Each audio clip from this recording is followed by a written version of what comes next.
ओम नमः सिद्धेभ्य। जय श्री ओम नमः सिद्धेभ्य। जय श्री ओम नमः सिद्धेभ्य। मंगलम भगवान वीरो मंगलम गौतमो गणि मंगलम कुंद कुंदाद्यो जैन धर्मोस्तु मंगलम। सर्वमंगल मांगल्यम सर्व कल्याण कारकम प्रधानम सर्वधर्माणां जैनम जयतु शासनम। जैनम जयतु शासनम जैनम जयतु शासनम। नमः समय साराय स्वानुभूत्या चकासते इत स्वभावाय भावाय सर्वभावांतरच्छिदे। समय सार ग्रंथ का सर्व विशुद्ध ज्ञानाधिकार हम पढ़ रहे हैं, जिसमें आचार्य कुंद कुंद ने आत्मा में उत्पन्न होने वाले रागादि जो परिणाम है उनकी चर्चा की है। लेकिन वो, क्योंकि ये आत्मा का नैसर्गिक भाव नहीं है, इसलिए उनको आत्मा का मानने से इनकार भी किया। ये पूरी समाचार में हमने ये कहीं ना कहीं किसी रूप में पढ़ा है। और अब ये जो है उसका कंक्लूडिंग पार्ट है, जिसमें शिष्यों ने प्रश्न किया है कि जो रागादि है उनकी उत्पत्ति कहाँ होती है और क्यों होती है। तो आज उसकी चर्चा अपन करेंगे। वो पहले भी कई बार चर्चा हुई है, अभी देखते हैं इसमें क्या नई बात समझ में आती है।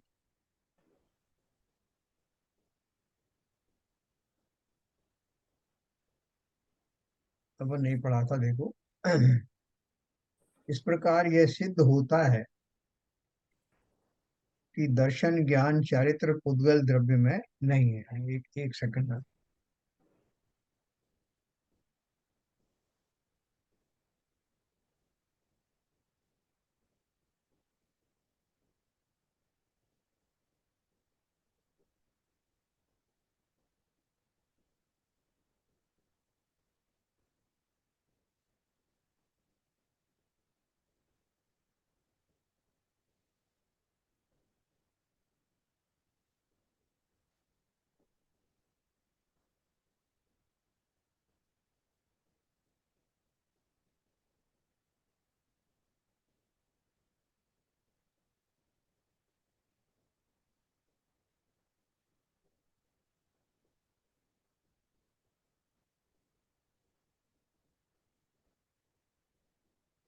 इस प्रकार यह सिद्ध होता है कि दर्शन ज्ञान चारित्र पुद्गल द्रव्य में नहीं है, क्योंकि ऐसा ना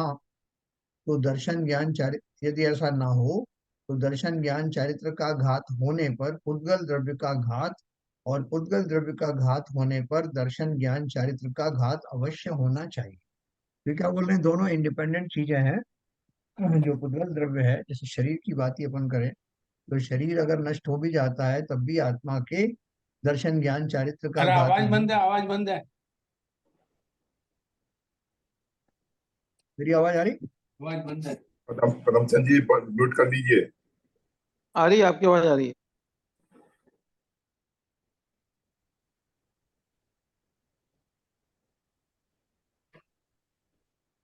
तो क्या बोल रहे हैं कि जो पुद्गल द्रव्य है, जीव जो है वो पुद्गल द्रव्य से कहीं ना कहीं जुड़ा हुआ है।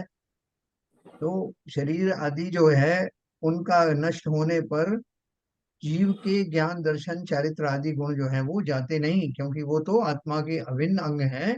और अपन ने ऊपर जो सिद्ध किया था कि जिस तरह घड़े में रखा हुआ दीपक, अगर वो इंटैक्ट है तो घड़े के नाश होने पर भी दीपक का प्रकाश आदि जो गुण है वो समाप्त होता नहीं। तो वो सारी जो सिद्ध किया उस सिमली से ये पता चलता है कि दोनों इंडिपेंडेंट वस्तुएं हैं। पुद्गल द्रव्य भिन्न है, जीव द्रव्य भिन्न है, एक दूसरे से उनका नाश होता नहीं।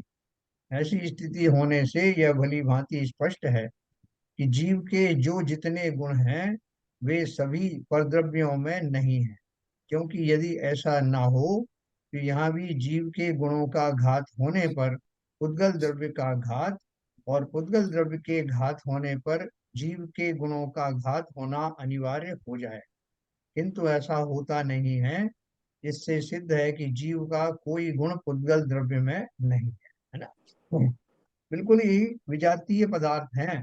इसलिए हम बेखटके ये मान सकते हैं कि शरीर से मेरा कोई संबंध किसी तरह का कोई कनेक्शन नहीं है।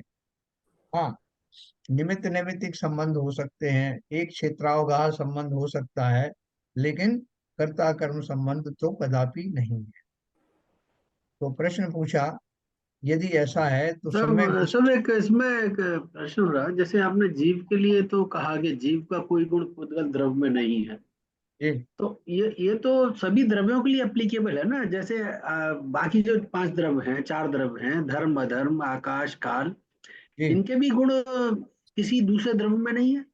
और बिल्कुल नहीं है, वो तो पुद्गल का विशेष इसलिए बताया कि अपन पुद्गल से ज्यादा कनेक्टेड है। अपन उसका अपने राग द्वेष का मुख्य कारण आकाश द्रव्य होता नहीं, काल द्रव्य होता नहीं, धर्म अधर्म होता नहीं।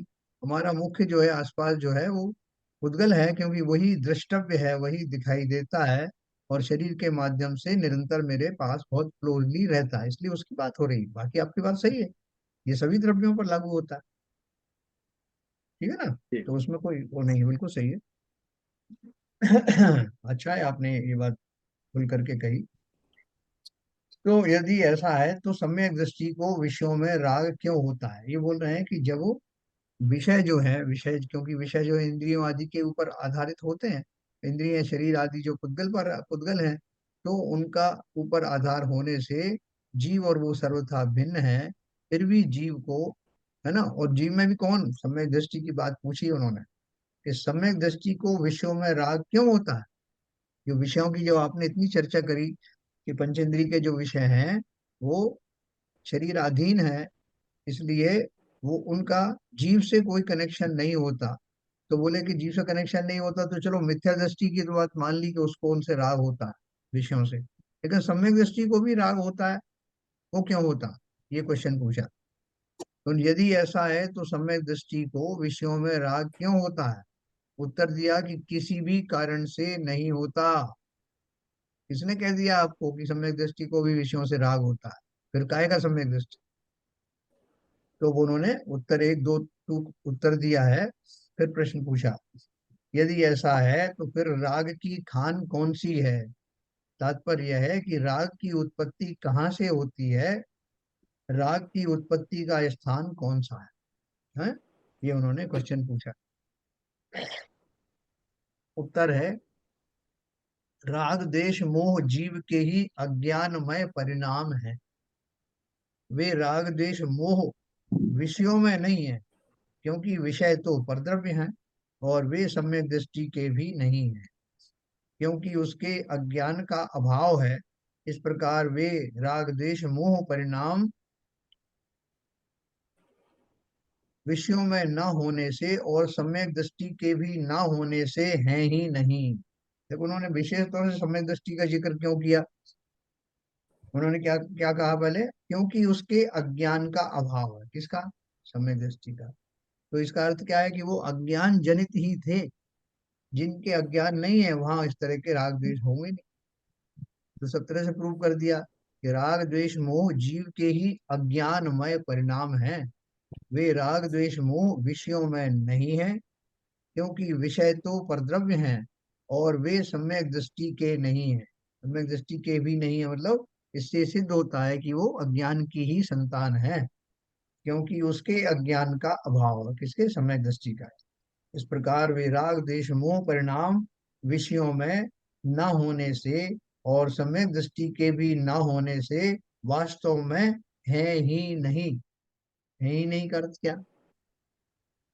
उनका कोई अस्तित्व नहीं है क्या राग देश मोह का? है, वो तो है, लेकिन आत्मा में नहीं है। बात ये कर रहे हैं।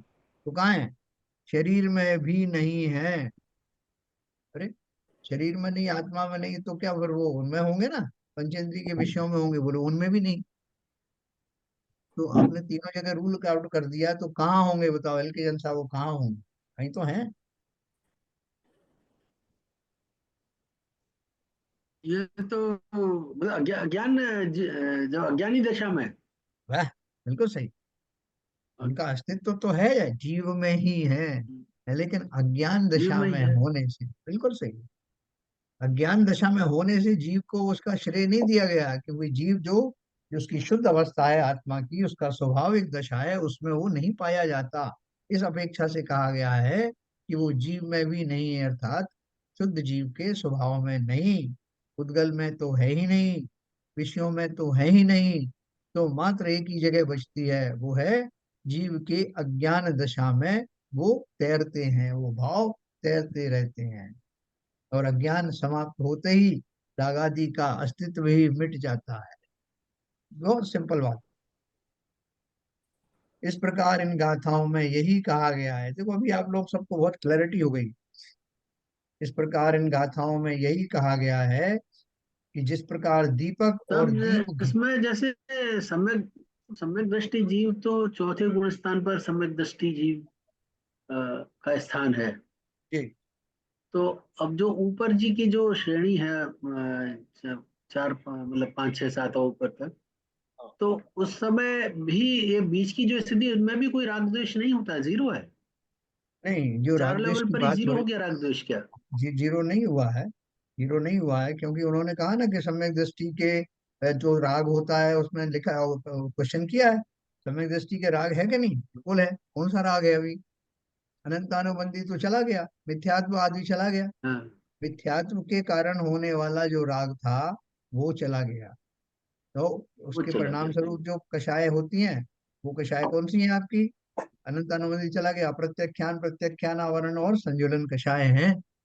और तदनुसार शुभ राग भी उनको विद्यमान रहता है। शुभ राग, अशुभ राग तो उनका होने की संभावना ना के बराबर है, बहुत कम होता है। लेकिन शुभ राग की बहुतायत होती है। जिनेन्द्र देव का पंच परमेष्ठी में जो श्रद्धा आदि है, साधर्मी भाइयों से जो उनका प्रेम आदि है, वो सब ऐसा राग होता है।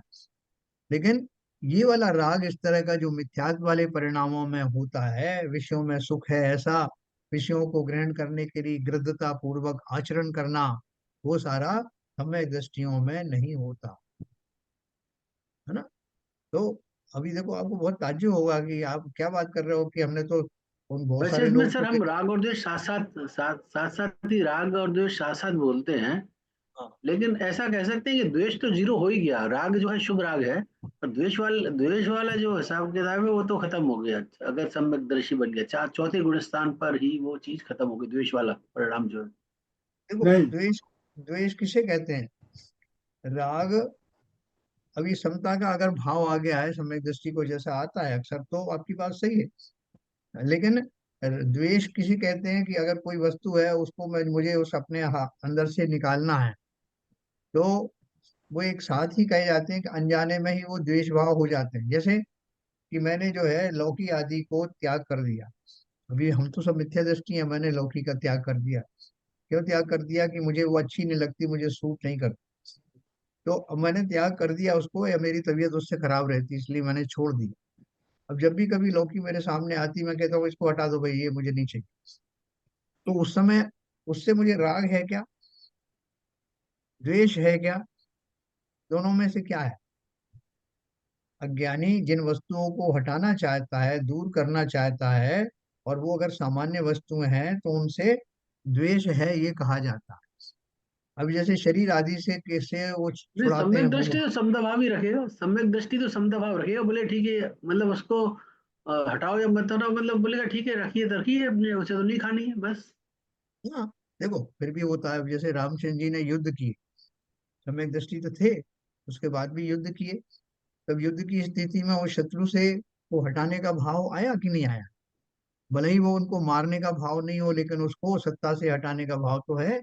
तो वो उस जाति का जो द्वेष आदि है, दूसरे नंबर का लेवल का, वो द्वेष तो होते हैं, द्वेष परिणाम होते ही।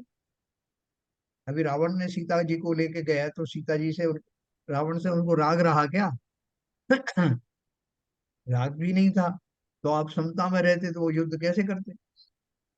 तो उस समय उस लेवल का, उस भूमिका में जो राग या द्वेष होते हैं उनकी बात हो रही है ना। किंचित तो ठीक। द्वेष है ही ना उसकी, उस अवस्था से। रामचंद्र जी की सेना में वो जो लक्ष्मण जी को शक्ति लगी, तो शक्ति लगी तो उनको बचाने के भाव वो रागपूर्ण थे। जिसने शक्ति मारी उसके प्रति होने वाला जो इसके किंचित भी अगर परिणाम ऐसे होते हैं, तो वो द्वेष परिणाम है। तो भले ही वो राग और द्वेष उतने उत्कृष्ट नहीं होते, लेकिन उनकी कहीं ना कहीं भूमिका नीचे के गुण स्थानों में कहीं ना कहीं किंचित पाई जाती है। इसलिए वो शब्द दोनों नहीं, आते पर हैं। जैसे राग के लिए तो आपने शुभ राग बोल दिया, पर द्वेष के लिए तो अपन शुभ द्वेष नहीं बोल सकते ना। नहीं, नहीं बोल सकते, नहीं बोल सकते। नहीं, अब राग भी देखो, राग का परिणाम भी है ना उनका, जो शुभ और शुभ की बात कर रहा हूँ वो शुभ ही नहीं है प्योरली। रामचंद्र जी को सीता जी से राग था कि नहीं? सीता जी की पर्याय से राग था कि नहीं? लक्ष्मण जी के पर्याय से राग था कि नहीं?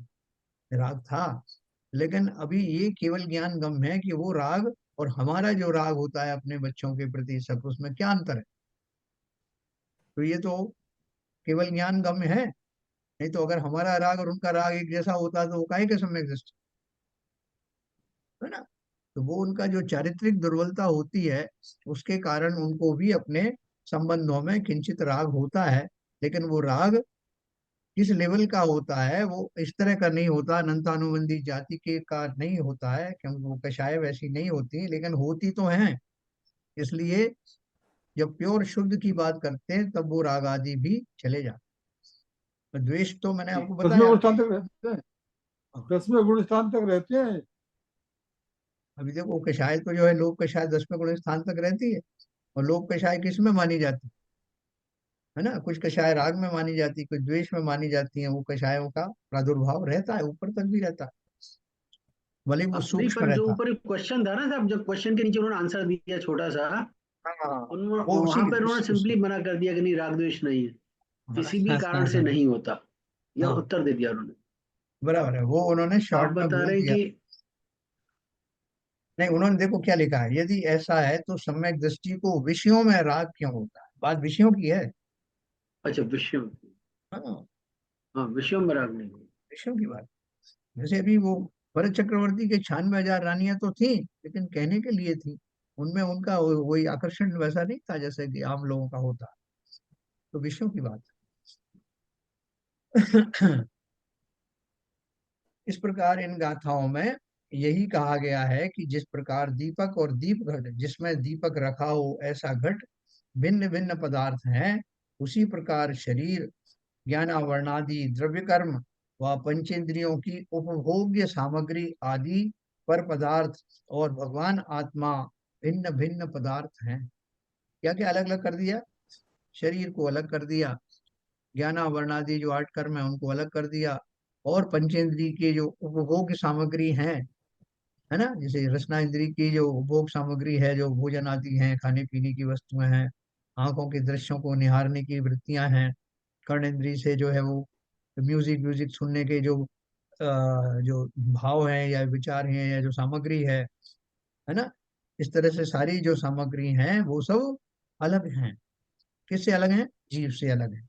और भगवान आत्मा भिन्न भिन्न पदार्थ हैं, ये सभी तीनों चारों सब अलग अलग हैं। जिस प्रकार दीप घट के नष्ट होने पर भी दीपक नष्ट नहीं होता, और दीपक के नष्ट होने पर दीप घट नष्ट नहीं होता, उसी प्रकार देहादि परद्रव्यों के नष्ट होने पर आत्मा के दर्शन ज्ञान चारित्र नष्ट नहीं होते, और आत्मा के दर्शन ज्ञान चारित्र के नष्ट होने पर देहादि संयोग नष्ट नहीं होते। इसलिए इनकी भिन्नता सहज ही सिद्ध है। क्या अभी वो आचार्य बोलते हैं कि भाई साहब, ये पर्याय छूटने से पहले पहले सम्यक दर्शन धारण कर लो। तो अपन उनसे कहेंगे कि पर्याय छूट जाएगी तो क्या हो जाएगा? है, सम्यक दर्शन तो मैं बाद में धारण कर लूंगा। तो वास्तव में क्या है, वो किस अपेक्षा से ये बात कर रहे हैं कि वर्तमान पर्याय में मैं इस लायक बन गया हूँ कि मैं भेद विज्ञान अनुभव कर पाऊंगा। ये प्रोवन फैक्ट है मेरे सामने कि मैं मनुष्य देह में हूँ और जैन कुल में जन्मा हूँ, सारी अनुकूलताएं मेरे पास हैं। इसलिए इस अनुकूल वातावरण में सम्यक दर्शन प्राप्त करने की के चांसेस बहुत प्रबल हैं। इसलिए कहा, इसलिए नहीं कहा कि ये तब शरीर छूट जाएगा तुम्हारा सम्यक दर्शन फिर कैसे होगा। नरकों में भी हो जाता है, लेकिन ये उत्तम पर्याय मिली है, सब तरह से अनुकूलता है, इसमें होने के चांसेस बहुत अच्छे हैं। इसलिए ये बात कही जा रही। बाकी तो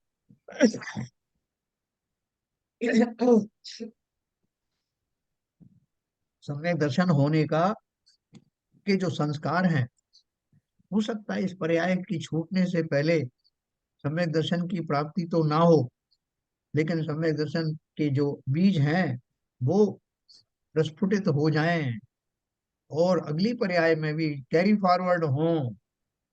जो नरक में जिनको सम्यक दर्शन होता है, ऐसे ही नहीं हो जाता, सभी नारकियों को नहीं हो जाता। उनका जो जाति स्मरण होता है वो उन्हीं जीवों को होता है जो कैरी फॉरवर्ड करते हैं। इसलिए आचार्यों ने दो तरह से बात कही कि भैया पहली बात तो इतनी उत्तम पर्याय मिली है, इसको छोड़ना मत, मत चूको चौहान। और दूसरा ये कि अगर किसी कारण से ये ना भी मिल पाए तब भी चिंता मत करना। क्या चिंता मत करना? चिंता ना करने का मतलब ये नहीं कि आप बिल्कुल निश्चिंत हो जाओ कि मुझे होगा, जब हो जाएगा आराम से। चिंता नहीं करने का अर्थ ये है कि अपनी तरफ से पूरा प्रयत्न करना, और फिर भी अगर किसी कारण से ना हो पाए, कोई कर्म का ऐसा होता है तब भी समता भाव धारण करना, और अवश्य उस समता के बल पर इस भाव में नहीं तो अगले भाव में इस तरह का वातावरण अवश्य मिलने वाला। तो यहाँ क्या बोला उन्होंने? ये तीनों वस्तुएं अलग अलग हैं। शरीर अगर मर भी जाए तो चिंता की बात नहीं, क्योंकि शरीर के आश्रित पर मेरे दर्शन ज्ञान चरित्र नहीं। पर्याय चली जाए तब भी मेरा वो जो चिंतन है वो साथ चलेगा।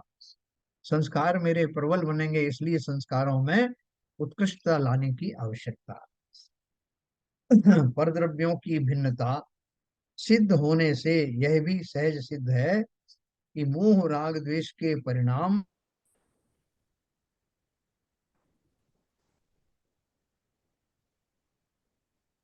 इंटरनेट जा रहा है बार बार, आवाज आ रही है अभी? जी। हाँ ये जी अभी तो आवाज आ रही है, बीच में चला गया था। हाँ, नेट जा रहा है बार बार, तो इसलिए तो बोलते हैं कि कभी भी अपना नेट जा सकता है, नेटवर्क। तो क्या करें? हैं? वो उस पर डाल लो अपना, क्या बोलते हैं, हॉट स्पॉट। भाई, तो अभी आप बता रहे थे ना जी। कैरी फॉरवर्ड का, जो सम्यक हाँ दर्शन को कैरी फॉरवर्ड वाली बात। तो जी। जो कैरी करके जाते हैं तो उनको तो नरक नहीं मिलता। नहीं नहीं, उसमें देखो सम्यक दर्शन प्राप्त होने के बाद हम्म, अगर आपका नया आयु का गति बंद हुआ है तो वो नरक हम्म, त्रियंश आदि में नहीं होता। हाँ, वो तो समय मैं कह रहा दर्शन हूँ। प्राप्त होने के बाद कैरी फॉरवर्ड का हाँ अर्थ कि मैंने आपको संस्कारों को कैरी फॉरवर्ड करने की बात कही है, समय अच्छा, दर्शन तो की नहीं है। अच्छा अच्छा अच्छा, ठीक ठीक है, ठीक संस्कार। है। Okay sir, okay sir, okay sir. तो परद्रव्यों की भिन्नता सिद्ध होने, इसीलिए तो आचार्य और आपके पीछे पड़ेंगे, भैया इसी पर्याय में कर लो ना। नवीन आयु बंद होने से पहले पूरा पुरुषार्थ लगा दो, पूरा जोर लगा दो। संसार की चीजों में तो बहुत जोर लगाते हो भाई साहब, मैं कोई कोर कसर नहीं छोड़ूंगा। हैं? अंग्रेजी में बोलते हैं I will not leave any stone unturned. और इसके लिए अब पीछे हट जाते हैं, देखेंगे साहब आपने ही तो कहा था कि होगा तो हो जाएगा, परेशान मत होना। तो मैं बिल्कुल परेशान नहीं। अरे जो मेरा कार्य है, जो सबसे उत्तम कार्य है, जो इस परिवार, इस पर्याय का सबसे असाधारण कार्य है, जिसके लिए पर्याय मिली है, उसके लिए तो जी जान लगा दे। यह जन्म हुआ किस अर्थ अहो, समझो जिससे यह व्यर्थ ना हो। कुछ तो उपकार करो तो निज का, नर हो न निराश करो मन। तो मैं शरण कुछ गुप्त की काम जो करो, कुछ काम करो। कुछ काम करो, वो कौन सा काम करो? फिर कर तो रहे हैं साहब, झाड़ू पोंछा करते हैं, कोरोना में हमने बहुत किया। आप बोलते हो कुछ काम करो, कर रहे हैं। तो परद्रव्यों की भिन्नता सिद्ध होने से यह भी सहज सिद्ध है कि मोह राग द्वेष के परिणाम पर के कारण नहीं होते, पर के द्वारा नहीं होते। दूसरी बात यह है कि आत्मा के स्वभाव न होने से आत्मा के आश्रय से भी इनकी उत्पत्ति संभव नहीं है। ये तीनों चीजें अपन फिर डिस्कस करेंगे। अतः अंततः हम इसी निष्कर्ष पर पहुंचते हैं कि इन मोह राग द्वेष की उत्पत्ति आत्मा के अज्ञान से आत्मा में ही होती है, और इनका अभाव भी आत्मा के आश्रय से ही होता है। अतः एकमात्र आत्मा का आश्रय लेना ही उपाय है, यही कारण है कि आत्मा के आश्रय से उत्पन्न सम्यक दर्शन ज्ञान चारित्र को मुक्ति का मार्ग कहा गया है। रोग कहाँ उत्पन्न होते हैं? बोले भाई साहब आपने बताया था कि लगभग 8 करोड़ रोगाणु शरीर में प्रति समय निरंतर बने रहते हैं, तो उनको कैसे निकाल दूं मैं? तो बोले आप कैसे निकालोगे? शरीर के वो गुण हैं, शरीर का गुण धर्म है, और जो रोग उत्पन्न होते हैं उन रोगाणुओं में से कोई भी रोगाणु सक्रिय कभी भी हो जाता, जिसके कारण शरीर में वो रोग उत्पन्न होते हैं। शरीर में अपने आप उत्पन्न हुए, अभी अपन कर्म सिद्धांत को छोड़ दें, और शरीर ही उनको क्योर भी करता है। तो नहीं था वो, तो मैंने दवाई ली थी इससे ठीक हुआ, दवाई लेने के बाद शरीर ने ही तो उस दवा को परिणमाया, तो शरीर ही उनका स्रोत है और शरीर ही उनको ठीक करने वाला है। ठीक उसी प्रकार से आत्मा में ही होते हैं राग द्वेष, लेकिन आत्मा के नहीं होने से आत्मा ही उनको निकाल बाहर भी कर देता है। तो क्या करना पड़ता है आत्मा को?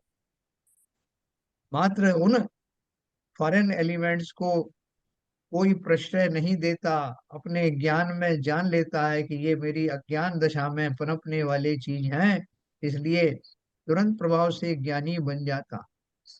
तो कैसे ज्ञानी बने? कोई मशीन मशीन है क्या ज्ञानी बनने की? ये रियलाइजेशन कि मैं वर्तमान में मिथ्या दृष्टि आदि के भावों के कारण अज्ञानी हो रहा हूँ, ये रियलाइजेशन ही सम्यक दर्शन को दिलाने वाला। जिन्हें नहीं है रियलाइजेशन, वो मिथ्या दृष्टि न केवल बने रहते हैं, बल्कि उन्हें उसमें कोई हर्ज भी दिखाई देता नहीं है। तो हम सब जो है ये भली प्रकार जान करके, मेरे न हुए ये मैं इनसे अति भिन्न अखंड निराला हूँ, निज में पर से अन्यत्व लिए निज समरस पीने वाला। आपको बहुत क्लियर कट बता दिया आचार्यों ने, हमारी सारी जो है वो शंका और घबराहट दूर कर दी। घबराना मत किसी भी दशा में। ये पंचेंद्री के विषय, ये वास्तव में स्वयं राग द्वेष उत्पन्न करने वाले नहीं, वो तो मैं ही इनमें टूटा टूटा पड़ता हूँ, इसलिए वो राग द्वेष आदि के जो है वो कहे जाते हैं, उनके बल पर ही करता हूँ, और जो मेरे अज्ञानता के कारण हो। ये जो शरीर जो रूपी आवरण मुझे मिला है, इसका कोई कसूर नहीं, इसने मुझे राग द्वेष नहीं उत्पन्न कराए। ये तो मैं ही पगला हूँ, जो आसपास रहने वाली चीजों से संबंध जोड़ करके रागादि का संबंध बना लेता हूँ, और जैसे ही मुझे ज्ञान होता है तो मैं उन अनंत भावलिंगी संतों की श्रेणी में खड़ा हो जाऊंगा, जिन्हें किंचित भी अपने आसपास रहने वाले किसी भी पदार्थ में राग द्वेष होता ही नहीं। क्या दिक्कत है? उन्होंने भी यही आचार्यों के, जिनेन्द्र देव की इस देशना को भली प्रकार सुना, समझा और विश्वास किया। यही पुरुषार्थ था जो मेरा करना बाकी है। हमें जब भी पुरुषार्थ की बात करते हैं, पुरुषार्थ करो भाई साहब, कुछ करने से ही होगा, हम तुरंत प्रभाव से 4-6 जो है वो अनुष्ठान कर देते हैं, धार्मिक अनुष्ठान कर लिया। जैसा आपने कहा था कुछ करो, करके आया अभी साहब, अब मैं अपना विषयों विषयों के जंगल में प्रवेश करता हूँ, क्योंकि कार्य तो कर लिया जो आपने बताया था। अब अपना चिर परिचित जो कार्य हैं पंचेंद्रिय के विषय, उनको करने दो ना, आपने काम बताया था कर दिया, अब रिलैक्स करने का टाइम है। क्या रिलैक्स करो? रिलैक्स ही तो कर रहे थे अभी तक। अभी तक जो पंचेंद्रिय के विषयों में रिलैक्स करने का जो भाव था, उसी ने हमें यहाँ लाकर खड़ा किया हुआ है। अनादि काल से यही रिलैक्स करने के चक्कर में मैं मिथ्या दृष्टि बना हूं। अब जागना है, सही दिशा में पुरुषार्थ करना है। जिस पुरुषार्थ की बात हो रही है वो मात्र वर्तमान पर्याय में तो उस श्रद्धान को उत्पन्न करना है, जिनकी देशना जिनेन्द्र देव ने, आचार्यों ने दी है। विश्वास कर, तू जीव द्रव्य है, तू किसी से टिका हुआ नहीं, किसी पर आश्रित नहीं, तेरे ज्ञान दर्शन आदि गुण इंडिपेंडेंटली सदा तेरे साथ रहते हैं, वो किसी से नष्ट होते नहीं। ऐसा विश्वास लाना ही पुरुषार्थ है। अतः एकमात्र आत्मा का आश्रय लेना ही उपाय है। यही कारण है कि आत्मा के आश्रय से उत्पन्न सम्यक दर्शन ज्ञान चरित्र को मुक्ति का मार्ग कहा गया। कहाँ से लाएं साहब ये सम्यक दर्शन ज्ञान चरित्र, कहाँ मिलेगा? बोले किताब में है ना आपके, रत्नत्रय की पूजन। आज उसमें सम्यक दर्शन की पूजन कर लो तो सम्यक दर्शन मिल जाएगा। फिर कल ज्ञान की कर लेना तो ज्ञान आ जाएगा। और रही बात चारित्र की, तो चारित्र तो अपन करते रहते हैं चलते फिरते। ये नहीं खाया, वो नहीं पिया, है ना, ये निमाज चले गए, ये पूजन कर ली, वो तो करते ही रहते हैं। तो तीनों मिल गए। तो तीनों मिल गए, मिलना आसान है, लेकिन उसका रास्ता, सही रास्ता खोजना कठिन काम है। क्या परिभाषा है दर्शन की, क्या परिभाषा है ज्ञान की? अगर वो किताबों में मिल जाए तो फिर लोग मुनि क्यों बने हैं? लेकिन इतना अवश्य है कि ये तीनों जहां से, जिसके आश्रय से मिलते हैं, वो आत्मा मैं स्वयं हूँ। और मिलते कहाँ हैं? कहीं खो थोड़ी गए, मुझ में ही है, मुझसे ही प्रगटेगा स्वभाव मेरा। अब इसी भाव का पोषक कलश काव्य लिखते हैं, जिसका पद्यानुवाद इस प्रकार है।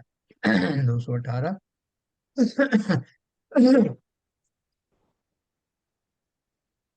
राग द्वेषाभिः भवति ज्ञानं ज्ञान भावात्, तौ वस्तुत्व प्रणिहित दृशा दृश्यमानौ न किंचित।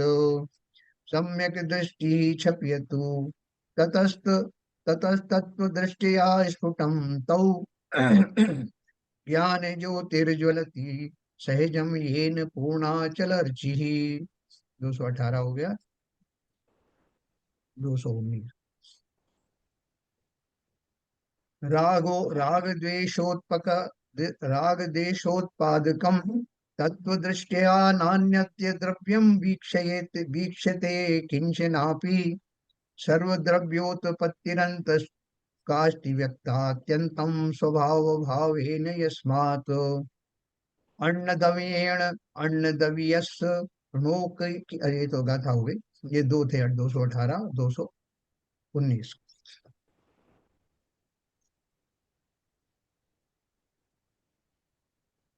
निकल गया, निकल गया, नीचे लो, नीचे और नीचे, इससे और हिंदी नीचे। में यही ज्ञान, यही यही है, है, यही यही। है बराबर। यही ज्ञान है अज्ञान भाव से राग द्वेषमय हो जाता, पर तत्व दृष्टि से वस्तु नहीं ये। तत्व दृष्टि के बल से क्षय कर इन भावों को हो जाती है अचल सहज ये ज्योति प्रकाशित। क्या उपाय बताया? यही ज्ञान अज्ञान भाव से राग द्वेषमय, ज्ञान ये है, ये ज्ञान की बात है कि अज्ञान से राग द्वेष होते हो जाता, पर तत्व दृष्टि से वस्तु नहीं है। वास्तव में ये कोई मेरी सत्ता में विद्यमान नहीं है, हैं? तत्व दृष्टि के बल से क्षय कर इन भावों को हो जाती है अचल सहज ये ज्योति प्रकाशित। तत्व दृष्टि यानी ज्ञानी बन गए तो ये राग आदि भाव जो आपने देखा, वो जो खेतों में जो अपन खेती करते हैं, तो उसके आसपास जो है, जो बोया नहीं है वो भी खड़े हो जाते हैं, खरपतवार खड़ी हो जाती है ना। वो खरपतवार जो आ जाती है, वो अकारण ही आ जाती है। लेकिन वो आती कैसे है? कि जिस समय मैं फसलों को पानी वगैरह दे रहा हूँ, तो कुछ छींटे उसमें भी लग जाते हैं, या प्रकृति प्रकृति से कुछ जल आदि मिल जाता है, तो जिससे वो खड़े हो जाते हैं। अवांछनीय होते हैं, जिन्हें मैं नहीं चाहता, लेकिन फिर भी उठ खड़े होते हैं, है ना। कांटों जैसी वो एक पूजन में है ना, खड़े ही हो जाते। तो उनका निदान क्या है? कि वो अनवांटेड है, पहले तो ये निश्चित होना चाहिए। और कोई भी ऐसा उपाय ना हो जिससे कि वो बलवती हों। ठीक उसी प्रकार से तत्व दृष्टि होने का अर्थ यह है कि जब मैं अपने तत्व को, जीव तत्व को, सभी छहों द्रव्यों को और सभी तत्वों को भली भांति जान लेता हूँ, सारा रहस्य समझ में आ जाता है। और फिर मेरी वो ज्ञान ज्योति जो अभी तक ढकी हुई थी, वो दीप्यमान हो जाती है। इस जगत में ज्ञान ही अज्ञान भाव से राग द्वेष मोह रूप परिणमित होता है। मेरा ज्ञान ही अज्ञानी हो गया। ज्ञान और अज्ञान में क्या अंतर है? ज्ञान एक सामान्य वस्तु है, जैसे पानी एक सामान्य वस्तु है। पानी मैला हो गया, पानी कीचड़ हो गया, लेकिन पानी तो पानी ही है। तो पानी एक सामान्य शब्द है, इसी तरह से ज्ञान एक सामान्य शब्द है। तो ज्ञान ही अज्ञान भाव से, जब वही ज्ञान इस रूप हो जाता है, किस रूप? राग देश मोह रूप परिणमित होता है। वस्तुत्व में एकाग्र दृष्टि से देखने पर वे राग द्वेष मोह कुछ भी नहीं है। इसलिए सम्यक दृष्टि जीव उन्हें पूर्णतः क्षय करो, कि जिससे पूर्ण अचल प्रकाश वाली ज्ञान ज्योति प्रकाशित हो। होली के रंगों की बात फिर से करें। है शरीर पर लगे हुए वो होली के रंग, ऐसा लग रहा था कि अब मानो कभी निकलेंगे ही नहीं। तो जिन्होंने पहली बार लगाए हैं, ये लगवाए हैं, वो बड़े चिंतित हैं। उनके बच्चे भी चिंतित हैं कि ये कैसे निकलेंगे, ये तो परमानेंट हो गया, अब मैं ऐसा दिखूंगा क्या। तो बड़े दुखी होते हैं उन सब से। अज्ञान दशा में होने वाले जो कुछ भी राग द्वेष है, हमको भी ऐसा लगता है कि साहब ये तो मान लिया कि ये मेरे राग द्वेष हैं, लेकिन ये कभी छूटेंगे कि नहीं, मुझे नहीं लगता। क्यों नहीं लगता? क्योंकि साहब अनादि काल से ये राग द्वेष मेरे साथ चल रहे हैं। आप ही तो बोलते हो कि आत्मा अनादि काल से रागी द्वेषी है। तो अब ये कहाँ से चले जाएंगे? ये जाने वाले नहीं। तो किसके साथ जाएंगे? बोले मृत्यु के साथ जाएंगे साहब। तो मृत्यु के साथ चले जाएंगे। इसका अर्थ है कि वो शरीरों के ऊपर तैर रहे थे, वो शरीर हटा और आपके राग द्वेष समाप्त हुए। नहीं साहब, ये बात तो समझ में आ गई कि नहीं, वो शरीर से नहीं है, लेकिन मेरे साथ जुड़े हुए हैं और अज्ञान मेरा बहुत गहरा है, वो कैसे हटेगा? तो उन्होंने बोला कि ये होली के रंगों की भांति ये ऊपर ऊपर से लगे हुए हैं। जिस तरह वो परवाह नहीं करता हो जो होली खेलने वाला है, तो मालूम है कि क्या क्या उपायों से ये रंग निकल जाएंगे और मैं अपने स्वाभाविक स्थिति में आ जाऊं। तो उन उपायों को करता है, बिना खेद खिन्न हुए करता है, आश्वस्त होकर करता है, और निश्चित ही अपनी स्वाभाविक दशा को प्राप्त करता है। तो ठीक उसी प्रकार से वो बोल रहे हैं, वास्तव में एकाग्र दृष्टि से देखने पर वे राग द्वेष मोह कुछ भी नहीं है। सूरज घबरा जाता है क्या कि साहब इतने काले बादल आ गए हैं, अब ये कैसे हटेंगे? जब तक ये हटेंगे नहीं, मेरा प्रकाश नीचे तक कैसे फैले? उसे चिंता है क्या? चिंता हो तो मेघों को हो, उसे क्या चिंता?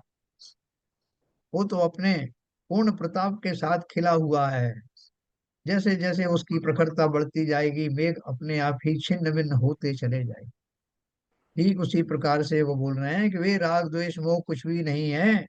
इसलिए सम्यक दृष्टि जीव उन्हें पूर्णतः क्षय कर सकता है। यहाँ तो आदेश दिया कि करो, हमें सम्यक दृष्टि मान लिया। क्या बोल दिया? सम्यक दृष्टि जीव उन्हें पूर्णतः क्षय करो, जिससे पूर्ण अचल प्रकाश वाली ज्ञान ज्योति प्रकाशित हो। आचार्यों ने क्या क्या नहीं कहा हमसे, हमें राजा बेटा भी कहा। सम्यक दृष्टि हो तो ये तुम्हारे लिए क्या मुश्किल काम है? फिर महाराज अभी तो हम हुए ही नहीं सम्यक दृष्टि, आपने कहना शुरू कर दिया। बोले इसलिए कह रहे हैं कि तुम समझ गए ना ये बात।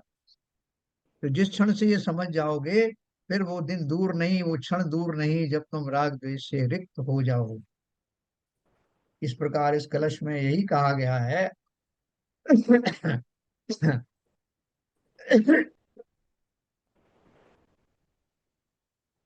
कि राग द्वेष की खान अज्ञान भाव ही है।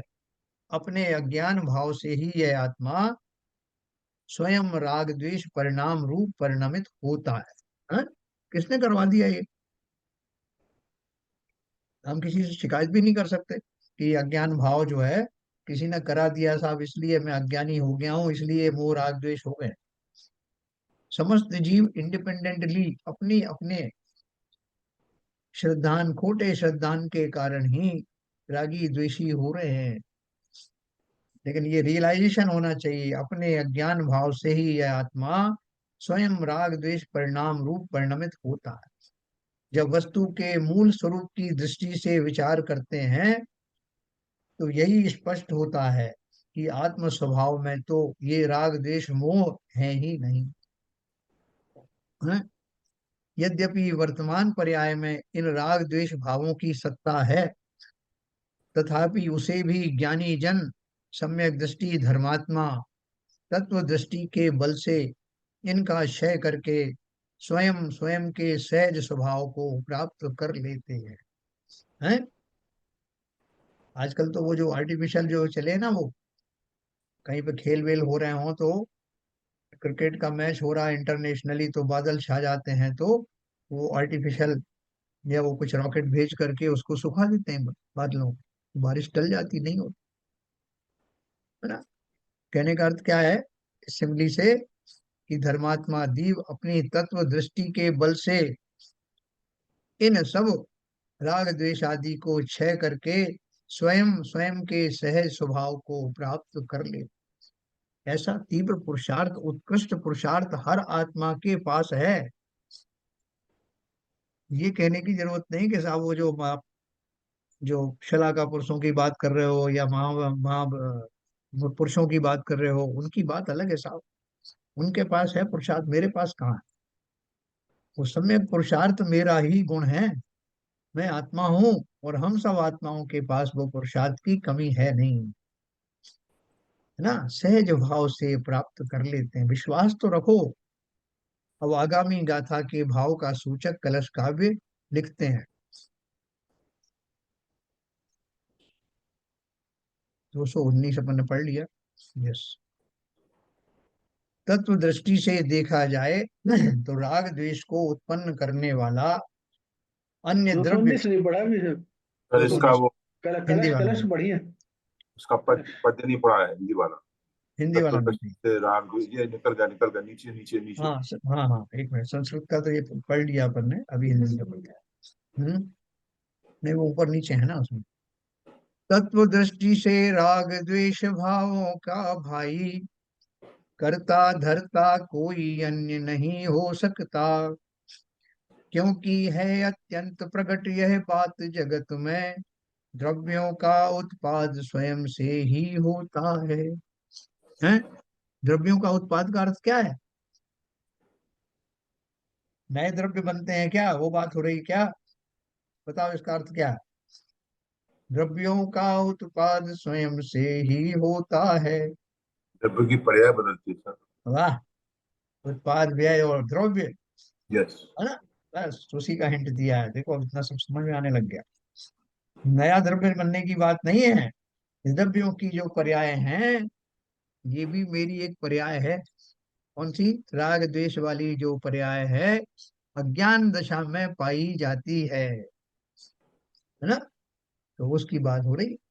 बोले साहब वो डेंगू डेंगू मच्छर जो है वो फलाने जल में होते हैं, शुद्ध जल में होते हैं, अशुद्ध जल में फलाने फलानी स्पेसीज पाई जाती। तो पाई जाती है मतलब जो नेचुरल फिनोमेना है उसके बारे में बता रहे हैं, उनको जबरदस्ती थोड़ी उसमें पाया जाना पड़ा है, हमने भेजा है। ठीक उसी प्रकार से द्रव्यों की जो पर्याय जिस जिस निमित्त से होती हैं, जब जब होती हैं, वो सब उन्हीं उन्हीं भावों से, उन्हीं कारणों से, उन्हीं द्रव्यों में होती हैं। राग द्वेष मोह आदि अज्ञान दशा में जीव के ही होते हैं, किसी पुद्गल उत्पाद द्रव्य में व्यय और होते नहीं। द्रव्य। हाँ, उत्पाद व्यय और द्रव्य, ये द्रव्य, ये द्रव्य के ही हुए हैं गुण। बराबर। तो ये उत्पाद व्यय द्रव्य जो है सिर्फ जीव में ही पाए जाते हैं कि बाकी द्रव्यों में भी पाए जाते हैं? सभी के होते हैं सभी साहब। जगह सभी द्रव्यों में पाए जाते हैं। बहुत द्रव्यों का बढ़िया, ही गुण है ये। बहुत बढ़िया। तो तत्व दृष्टि से देखा जाए तो राग द्वेष को उत्पन्न करने वाला अन्य द्रव्य किंचित मात्र भी दिखाई नहीं देता। ये तो बहुत और मुश्किल हो गई ना। क्यों? संसार में तो हमारे पास कोई ना कोई होता है, हम उसके ऊपर जो है वो ठीकरा फोड़ देते हैं, मतलब इसकी वजह से ये हो रहा, इसने मुझे सोचने नहीं दिया, इसने मुझे ये नहीं करने दिया। अब जो उन्होंने आचार्य ने कह दिया कि भैया कोई द्रव्य ऐसा है ही नहीं जो कि राग देश को उत्पन्न करने में तुम्हारी मदद करे, जो करता हो, तो अब मैं क्या करूं? अब तो सारी गलती मेरे ऊपर ही आ गई। है ना। तो हमारा तो जो स्वभाव है नहीं कि हम अपनी गलती स्वीकार करें। तो आचार्य बोल रहे हैं कि अब अच्छे से ये समय आ गया है, जब अपनी गलती स्वीकार करो और पर के ऊपर में ठीकरा फोड़ना बंद करो। क्यों? क्योंकि कोई भी परद्रव्य इसमें सक्षम है नहीं।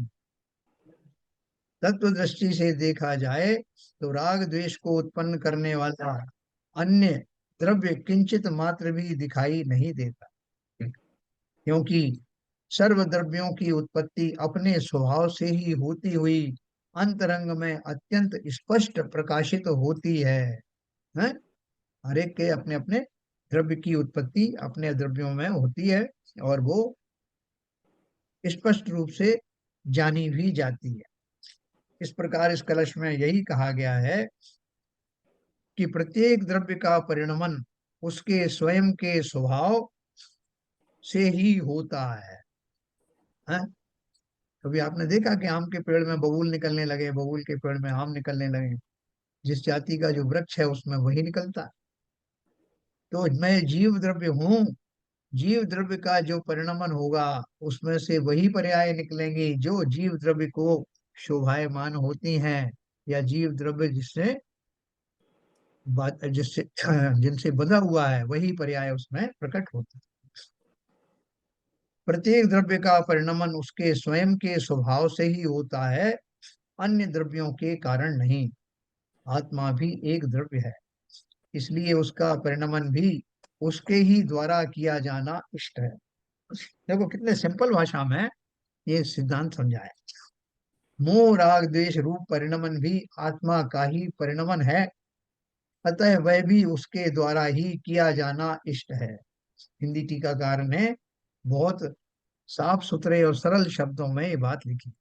मोह राग द्वेष रूप परिणमन भी आत्मा का ही परिणमन है, अतः वह भी उसके द्वारा ही किया जाना इष्ट है। इष्ट है मतलब किया जाता है। यही कारण है कि यहाँ यह कहा गया है कि आत्मा स्वयं ही अपने अज्ञान भाव के कारण अज्ञान अवस्था में मोह राग द्वेष रूप परिणमता है, किसी अन्य के कारण नहीं। अपने स्वयं के राग द्वेष मोह का कारण पर में खोजना अज्ञान ही है। देखो अबे तो व्यवहार में भी यही सिखाया जाता है कि भैया सेल्फ डिपेंडेंट बनो, किसी और के ऊपर आश्रित मत रहो, आत्मनिर्भर बनो।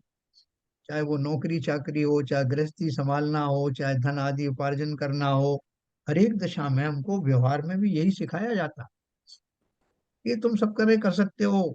हम उनको कॉन्फिडेंस भरते हैं, तुम सब कुछ कर सकते हो, किसी पर निर्भर क्यों रहते हो? तो वो तो पर्याय संबंधी भाषण है, लेकिन द्रव्य संबंधी ये जो रहस्य है, हमें पूर्ण विश्वास के साथ में हमारी श्रद्धा पर बना रहना चाहिए कि द्रव्य आत्मा स्वयं ही अपने अज्ञान भाव के कारण अज्ञान अवस्था में मोह राग द्वेष रूप परिणमता है, किसी अन्य के कारण नहीं। मैं अपनी गलती मान लेता हूँ ना कई बार, तो भाई साहब गलती हो गई मुझसे, मेरा कुछ गलत सोच लिया था मैंने, मैं गलत समझ गया था, अब ये गलती नहीं होगी, मुझे क्षमा करें। रियलाइजेशन किया ना? तो यहाँ भी रियलाइजेशन करो कि मुझे पता नहीं था कि राग द्वेष आदि जिनके कारण मैं दूसरों को मानता था, ऐसा वो मेरी पत्नी जो है वो बहुत राग द्वेष की कारण है, मेरे जो बच्चे हैं वो राग द्वेष के कारण, मेरे जो समाज के लोग हैं परिवारजन है ये सारे राग द्वेष के कारण है, वरना मैं तो सबसे रहित उत्कृष्ट व्यक्ति था, इन्होंने मुझे परेशान कर दिया। तो बोलते ऐसा हो ही नहीं सकता। अब मुझे ये रियलाइजेशन हुआ, अब मैं किसी पर दोषारोपण नहीं करूंगा, और समझ गया कि मैं स्वयं ही अपने अज्ञान भाव के कारण अज्ञान अवस्था में मोह राग द्वेष रूप परिणमता हूँ, किसी अन्य के कारण नहीं। अपने स्वयं के राग द्वेष मोह का कारण पर में खोजना अज्ञान ही है। जो बात विगत कलश में कही गई है उसी बात को मूल गाथा में कल स्पष्ट करेंगे, है ना। ये अपन अच्छे से पढ़ेंगे कल। इसके बहुत सारे उन्होंने उदाहरण भी दिए हैं, ये सब अपन जानेंगे। वो मिट्टी और कुम्हार को फिर से लाया जाएगा और फिर से आपको उससे परिचय कराया जाएगा। ठीक है सर। तो मुझे लगता है कि आज सबको सिंपल लगा हुआ है, इसमें कुछ ज्यादा कठिनाई तो नहीं आई। क्यों ललित जी, कुछ आया क्या, दिक्कत आई? ये अच्छा है, अच्छा था, समझ में आया। भाई साहब व्यवहार में भी तो कहते हैं लोग आम से कि मुझे तुझसे बहुत प्यार है, बहुत मोह, वो बहुत मोह है, बहुत मोह है, हाँ तो मैं यही तो कहता हूँ, मैं अपने को बताता हूँ, मैं मुझे मोह है तुझसे। ये कब कहता हूँ कि तेरे कारण मुझे मोह है? ये तो कहीं हाँ, कोई कहते तो सुना नहीं हमने। क्या तुम्हारे कारण नहीं बोलते क्या? इस अब इनके नहीं कारण मैं परेशान हूँ, इन्होंने क्रोध नहीं दिलाया मुझे। नहीं नहीं, क्रोध नहीं, मोह की बात कर रहा, मुंह मुंह राग, का भी है, राग की बात कर रहा था। मुंह का भी है साहब। ये आप भले ही कहो नहीं कि साहब आप इतने ज्यादा मोही क्यों, कि मेरे बहुत प्यारे प्यारे बच्चे हैं साहब, सुंदर सी पत्नी है साहब, धन आदि सब है, तो अब उसमें मन तो लगता ही है ना। हाँ तो मोह तो मेरा ही हुआ ना, हाँ, मोह मोह हुआ मेरा, लेकिन मोह तो अज्ञान मेरा ही हुआ अवस्था ना।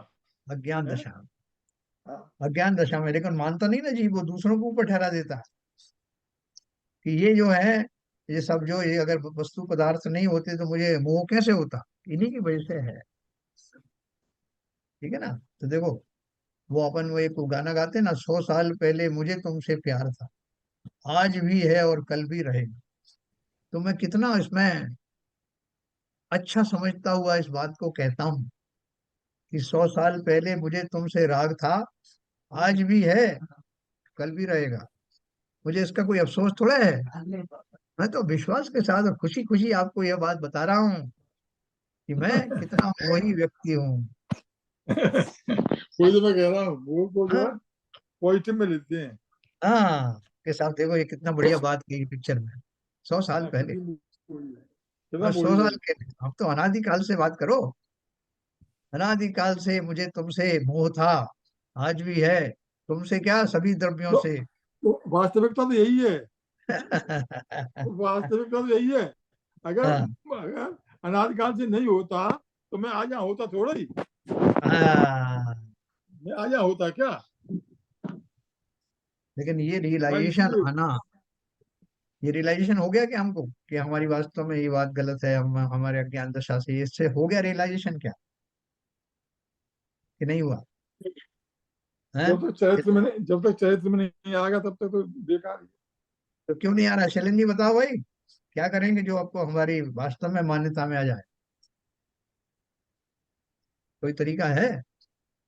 कौन सी किताबें पढ़ डालें, कहाँ जाके शीर्षासन करने लगे, क्या करें नहीं, जिससे हमारी मान।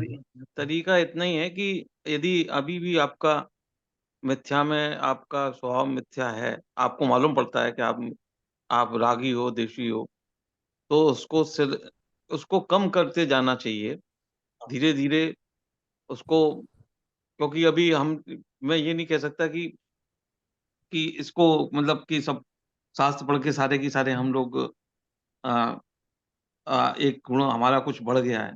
हाँ, लेकिन हाँ, निश्चित रूप से हमको ये जानकारी या नॉलेज है, और जहाँ-जहाँ हमको ऐसा लगता है कि हमारे राग और द्वेष की परिणति ज़्यादा होती है, उस चीज़ में से हमको बचना चाहिए और कम करते जाना चाहिए।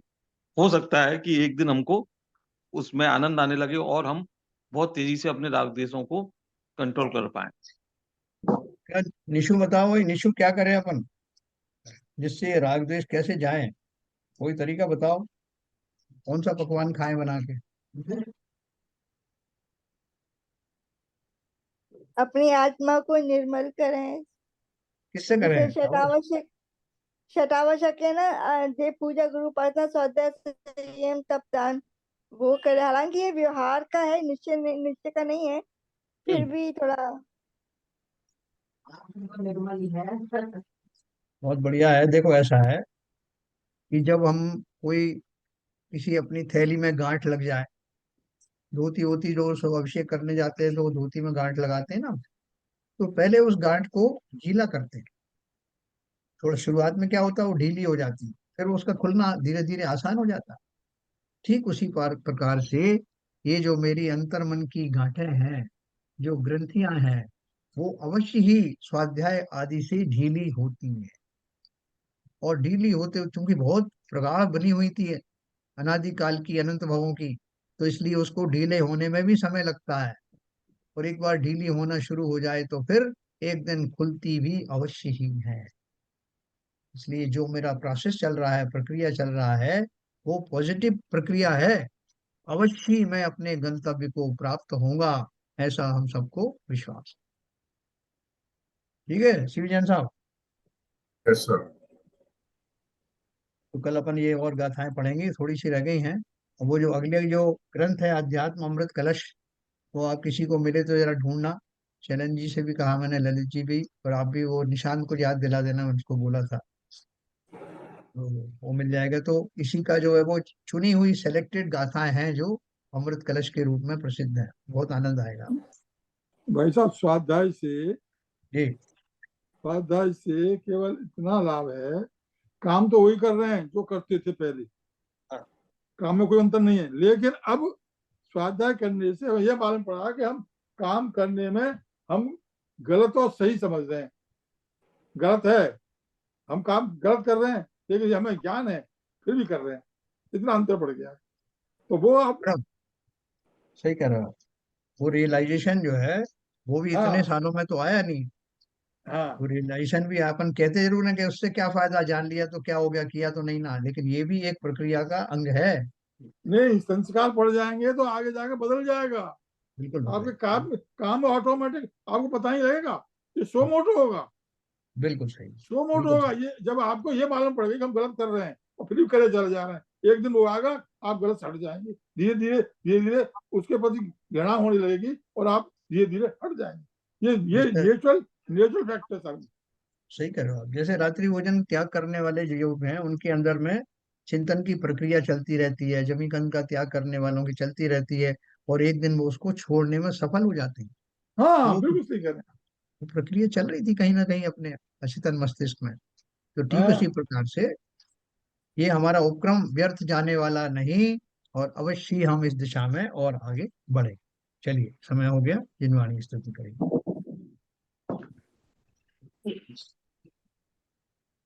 मिथ्यातम नाश वेको ज्ञान के प्रकाश वेको अपर भास वेको भानु सी बखानी है।